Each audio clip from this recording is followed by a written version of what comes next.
नमस्कार मित्रांनो, मी शरद तुमचं शरद पाटील रेसिपी आपल्या मराठी चॅनलमध्ये खूप खूप खूप मनपूर्वक स्वागत करीत आहे। आजपर्यंत मित्रांनो आपण बटाटा भजी, कांदा भजी, मुगडाळ भजी, त्याचप्रमाणे वेगवेगळ्या प्रकारची भजी खाल्ली असतील, पण मित्रांनो तुम्ही कधी शिळ्या भाताची भजी करून खाल्ली आहेत का? नाही ना? मग आज मित्रांनो आपण शिळ्या भातापासून अगदी कुरकुरीत अशी आणि आतमधून तितकेच मस्त अशी सॉफ्ट अशी भजी तयार करणार आहोत, जी की मित्रांनो तुम्ही एकदा खाल्ली ना अगदी तुमचे फेवरेट होऊन जाते, इतके चवीला अप्रतिम तयार होतात आणि तुम्ही ही भजी मुलांना टिफिन करता देखील देऊ शकता। चला मग टेस्टी डिलिशियस मी अशी शिळ्या भाताची भजी बनवायला सुरुवात करूया। सर्वप्रथम मित्रांनो शिळ्या भाताची भजी तयार करण्यासाठी मी इथे रात्रीचं माझं उरलेलं 1 वाटी इतकं भात घेतलेलं आहे। हे बघा अगदी मोकळा आणि सरसरीत भात आहे। जर मित्रांनो धान्य चांगलं असतं तर फेकायला आपल्या मनावर येतं, तर तुमच्या कधी भात उरत असेल नक्की मित्रांनो ही भजी ट्राय करून अतिशय चवीला जबरदस्त तयार होते। आता एक मिक्सर जार घ्यायचा, मिक्सर जार मध्ये हा उरलेला 1 वाटी इतकं भात ऍड करून द्यायचा आहे। मी मित्रांनो जस्ट 1 वाटीच्या प्रमाणामध्ये ही रेसिपी शेअर करत आहे, तुमच्याकडे जास्त भात असेल तो देखील तुम्ही यामध्ये ऍड करू शकता। आता मिक्सर जार आपल्या लीडने कव्हर करून देऊन हे तांदूळ आपल्याला या पद्धतीने 1 मिनिटाकरता एकदम बारीक असे चर्न करून घ्यायचे आहे। तांदूळ बघा मित्रांनो या पद्धतीने जितके बारीक चर्न करता येते शक्य तितके बारीक आपल्याला चर्न करायचं आहे। तुम्ही हे तांदूळ मिक्सर जार मध्ये बारीक न करता हाताने देखील मॅश करू शकता। आता मित्रांनो मी एक बाउल घेतलेला आहे, बाउल मध्ये आपल्याला चर्न केलेले तांदूळ आपल्याला छानपैकी ऍड करून द्यायचे आहेत। आता मित्रांनो वाटलेल्या तांदळाबरोबर भजी बनवण्यासाठी इतर साहित्य ऍड करायचे आहे। अर्धा वाटी इतकं बेसन पीठ, साधारणतः 40 ग्राम इतकं आहे। 1 वाटी तांदळासाठी आपण इथे अर्धा वाटी इतकं बेसन पीठ ऍड केलेलं आहे। 1 चमच इतकी लसूणची पेस्ट, 1 चमच इतकी अद्रकची पेस्ट, लसूण आणि अद्रक पेस्ट जास्त वापरा। 4 हिरव्या मिरच्या मी इथे बारीक चॉन करून घेतलेल्या आहेत। 1 मीडियम साईजचा कांदा मी इथे बारीक चिरून घेतले ते ऍड करून देत आहे। 1 टमाटर मी इथे छानपैकी बारीक कट करून घेतलं ते ऍड करून देत आहे। त्याचबरोबर मी इथे वेजेस मध्ये 1 शिमला मिरची मी इथे मीडियम साईजची बारीक कट करून घेतली ते ऍड केलेली आहे। तसे मित्रांनो आता भजीच्या मिश्रणामध्ये मी स्पाइसेस ऍड करत आहे। अगदी पाव चमच इतकी हळदी पावडर, 1 चमच इतकं मीठ आपण चवीनुसार घेऊ शकता। अगदी आपल्या पाव चमच इतकं खाण्याचा सोडा ऍड करायचा आहे, त्याने भजी एकदम टम्म अशी फुलली जातात। बस मित्रांनो भजी तयार करण्यासाठी आपल्याला एवढेच साहित्य ऍड करायचे आहे। आता ज्या हाताला थोडंसं तेल लावून छानपैकी आपल्या हाताला ग्रीस आउट करून घ्यायचं आहे। आता हे सर्व मिश्रण आपल्याला छानपैकी हाताच्या साहाय्याने मळून याचा स्मूथसर असा गोळा तयार करून घ्यायचा आहे। हे मिश्रण मित्रांनो मळताना आपल्याला थोडे पाणी यामध्ये ऍड करायचं नाहीये, जसं आपण ज्या वेजेस यामध्ये ऍड केलेले आहे त्या वेजेसमुळे मित्रांनो ह्या मिश्रणात छानपैकी ओलसरपणा येईल।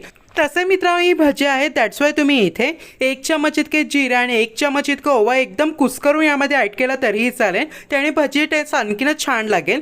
पण मी ज्या पद्धतीने तुमच्यावर भजी शेअर करत आहे त्याने या भजी टेस्ट ऑलरेडी खूपच जबरदस्त लागते। नक्की तुम्ही एकदा तरी ट्राय करून बघा।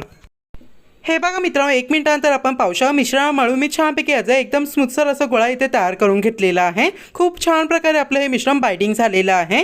जर या पद्धतीने मिश्रण बाइंडिंग झालं नाही तर मित्रांनो तुम्ही यामध्ये थोडं आवश्यकतेनुसार यामध्ये बेसन पीठ ऍड करू शकता। आता मित्रांनो आपले हात सर्वप्रथम भजी बनवण्यासाठी क्लीन करून घ्यायचे, नंतर हाताला या पद्धतीने छानपैकी ऑइलने ग्रीस आउट करून घ्यायचा आहे।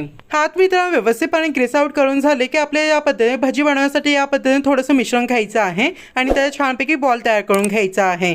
या पद्धतीने बॉल तयार करून झालं की एका प्लेटवरती त्याला छानपैकी ठेवत अरेंज करत जायचं आहे। याच पद्धतीने मित्रांनो आता मी सर्व भजी तयार करून घेत आहे। सो हे बघा सर्वप्रथम थोडंसं मिश्रण घ्यायचं आहे, नंतर आपल्याला छानपैकी त्याला बॉल तयार करून प्लेटमध्ये ठेवायचा आहे। तुम्ही मित्रांनो ही भजी डायरेक्टली देखील तेलामध्ये तळण्यासाठी सोडू शकता। मी माझ्या घरी ज्या पद्धतीने भजी बनवतो अगदी ती सेम टू सेम पद्धत तुमच्यावर शेअर करत आहे। सो मित्रांनो मी सेम वेमध्ये इथे सर्व भजी तयार करून घेतलेली आहेत। हे बघा किती मस्त अशी खूप सारी भजी आपली इथे तयार झालेली आहेत।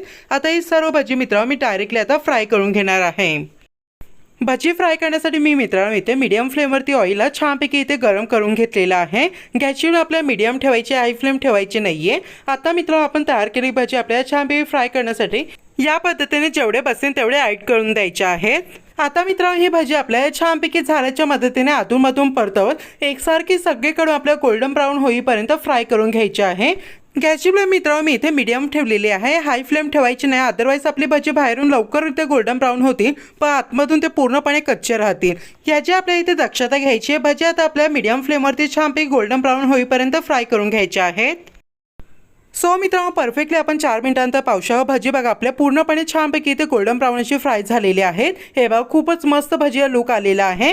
आणि मित्रांनो भजीमध्ये वेजीस ॲड केले त्याने बघा भजीला किती मस्त असं लुक आलेला आहे. खूपच भारी हे भजी दिसत आहेत आणि चवीला तितकेच अप्रतिम. नक्की मित्रांनो जर तुमच्याकडे भात उरत असेल नक्की तुम्ही ही भजी ट्राय करू शकता. खूपच जबरदस्त लागतात. मुलांच्या टिफिन करिता तर बेस्ट पर्याय आहे. अतिशय चवीला जबरदस्त अतिशय पौष्टिक हे भजी तयार होतात कारण की आपण यामध्ये वेजीस ॲड केलेले आहेत. सो मित्रांनो फ्राय केलेली भजी मी इथे झाऱ्यावरती घेऊन त्यामधलं एक्सेस ऑइल ड्रिप करून दिलेला आहे. आता ही तयार भजी मी एका प्लेटवरती छानपैकी रिमूव्ह करून देत आहे.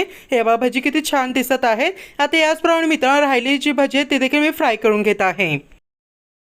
सो मित्रांनो सर्व भजी इथे फ्राय करून झालेली आहेत. खूपच जबरदस्त भजी तयार झालेली आहेत. आता मी एक प्लेटर घेऊन प्लेटरमध्ये भजी मी सर्व करून देत आहे. नक्की मित्रांनो तुम्ही ही भजी ट्राय करून बघा. तसंच मित्रांनो तुम्हाला रेसिपी कशी वाटली ही कमेंट करून सांगायला विसरू नका. रेसिपी आवडली रेसिपी नक्कीच लाईक करा. तसं आपल्या चॅनेलला प्लीज सबस्क्राईब करा. बाजूला जे बेल आयकॉन ते प्रेस करायला विसरू नका. जर मित्रांनो तुम्ही ही भजी ना मुलांच्या टिफिन करता देत असाल तुम्ही टोमॅटो केचप बरोबर देऊ शकता. त्याचप्रमाणे या पद्धतीने शेजवान चटणी बरोबर देखील तुम्ही ही भजी खाऊ शकता. खूपच जबरदस्त लागतात. तसे मित्रांनो हे भजी बाहेरून जितके कुरकुरीत झाले तर आतमध्ये तितकेच लुसलुशीत तयार झालेले आहेत. नक्की ट्राय करा. तर वेळात वेळ काढून पाहिल्याबद्दल तुम्हाला सर्व अशी प्रेक्षकांचे मनपूर्वक आभार.